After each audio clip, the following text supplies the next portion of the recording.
Бүгін ең жұмсақ әрі дәмді синнабон дайындаймыз. Бізге керек заттар: жылы сүт, ерітілген сары май, қант, ашытқы, жұмыртқа және де ұн. Жылы сүтімізге 3 ас қасық қант саламыз.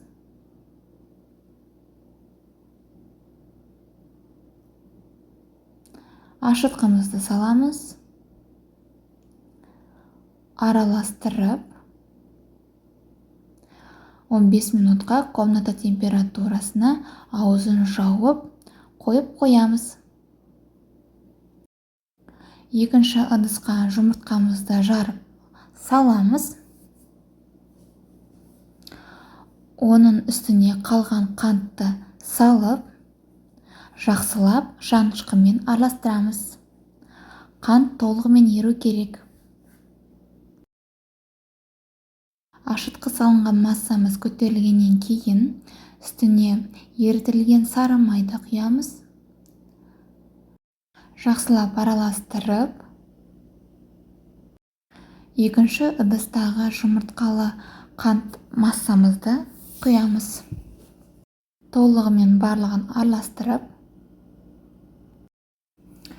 ұнымызды еліктен өткізіп, шамалыдан сұйық массамызға аздап салып отырамыз.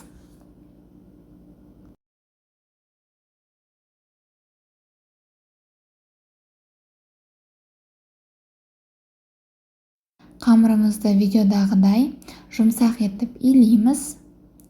Үстінен ұн қоспаймыз. Тура рецептегідей граммовкасы тура дәл келеді. Қамырыңызға ұнды көп қоспаңыз. Рецептегідей ұнды салсаңыз, сол жеткілікті. Ұнды көп қолдансаңыз, синнабоныңыз тығыз болып қалады. Синнабонымыздың начинкасына 1 ас қасық қант, 3 шай қасық корица және де 75 грамм сары май қажет. Қантқа корицаны бірге қосып, араластырып қоямыз. Ал сары майымыз комната температурасымен болуы қажет. Қамырымыз 1 сағатта ашып болды. Оқтауымызбен домалақ қылып жайып аламыз.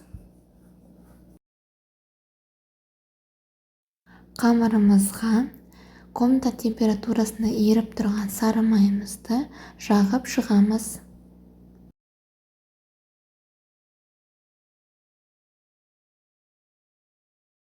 Қант қосылған корицамызды үстінен бір елкі етіп сеуіп шығамыз.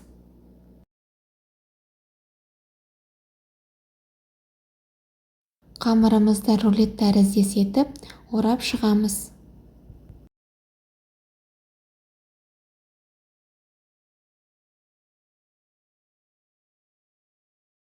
Рулетіміздің шетін дәл видеодағыдай бекітіп қоямыз,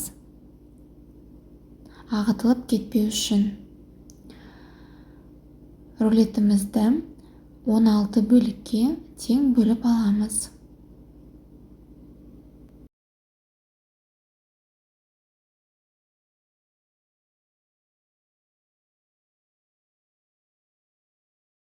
Пештің табағына салып, бетін орамалмен жауып, комната температурасына 40 минутқа қойып қоямыз. Синнабонымыздың креміне сүзбелі ірімшік 160 грамм, 75 грамм сары май және де 130 грамм қантты ұнтақты салып, блендермен біркелкі масса болғанша дейін араластырамыз.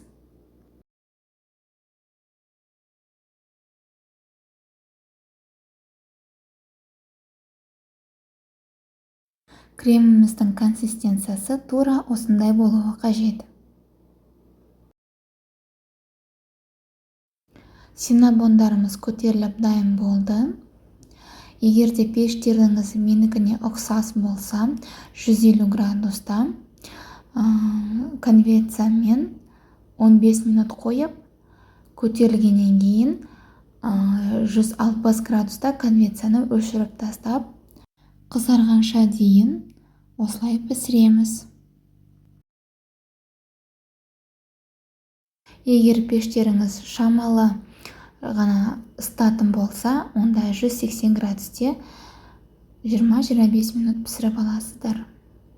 Синнамондарымызды осылай толық суытқаннан кейін, тоңазытқыштағы кремімізді алып, синнамондарымызды осылай әрлейміз.